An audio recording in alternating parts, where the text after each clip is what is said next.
तेरा।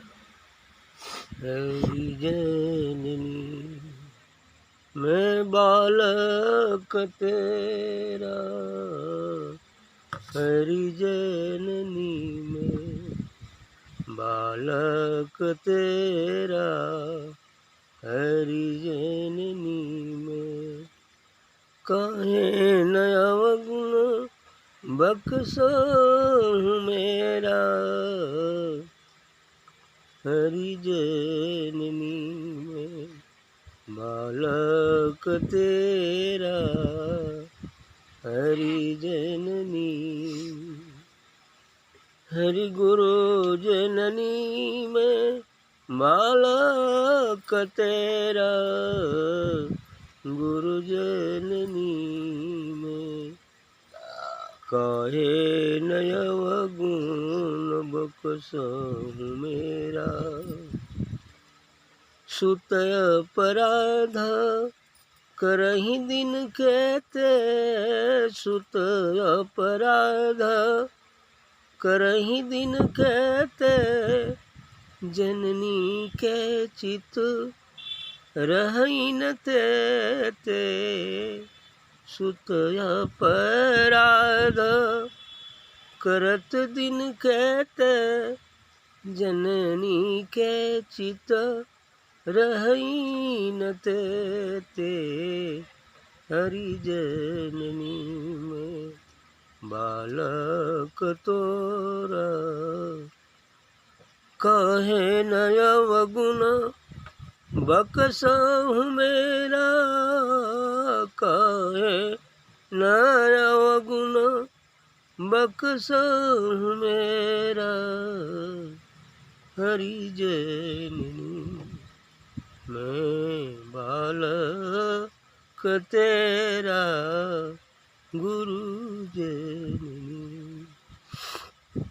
कर गही केस करहि जो घाता, कर गही केस करहि जो घाता, तब उन्हें तू उतारत माता। हरि जननी में बालक तेरा, हरि जननी में बालक तेरा, गुरु बालक तेरा, हरि जननी में बालक तेरा। काहे न अवगुण बख्शहु मोरा, काहे न अवगुण बख्शहु मेरा। हरि जननी में बालक तेरा, हरि जननी में। हरि कहे कबीर का बुद्धि विचारी, कहे कबीर एक बुद्धि विचारी, बालक दुखित दुखिय महतारी, बालक दुखित दुखिय महतारी। हरि जननी में बालक तेरा, गुरु जननी में बालक तेरा।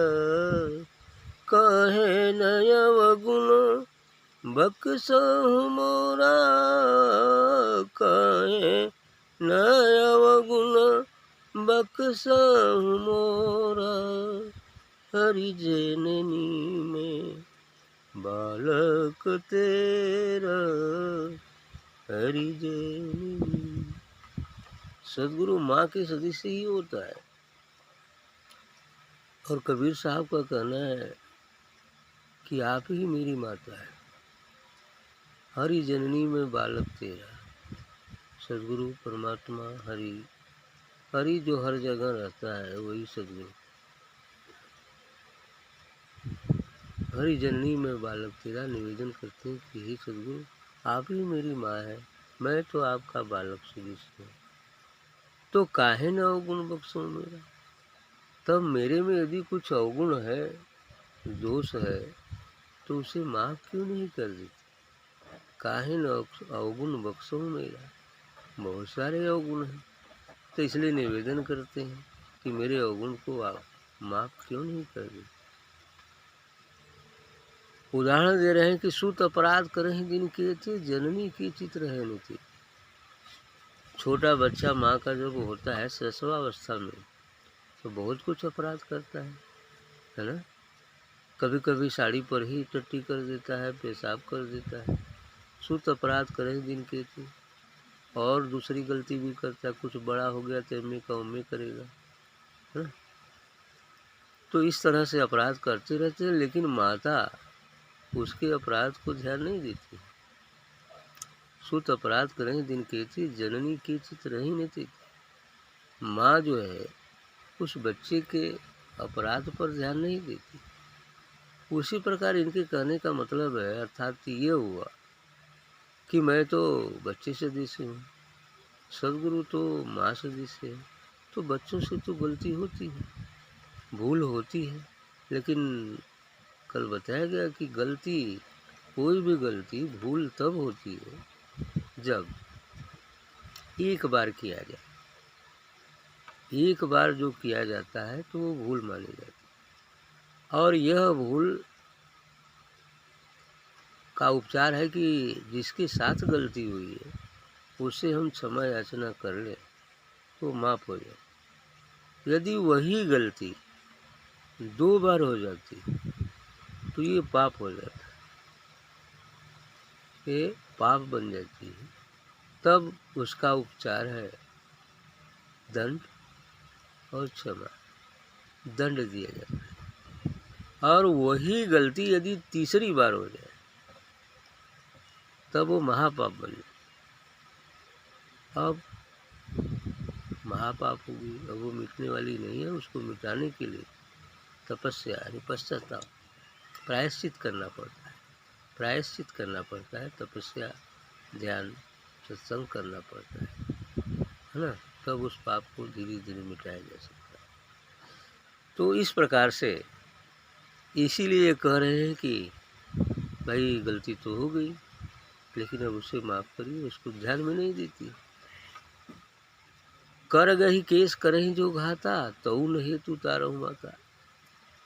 कहते इतना ही गलती नहीं, कुछ और भी गलती होती। बच्चा यदि गोद में लेने लायक है तो वो क्या करता है, माँ गोद में लेती है तो बरवा पकड़ के भी नोचता है ना। तो उसको क्या समझे कि इससे दर्द हो रहा है, बर नोचा जा रहा है।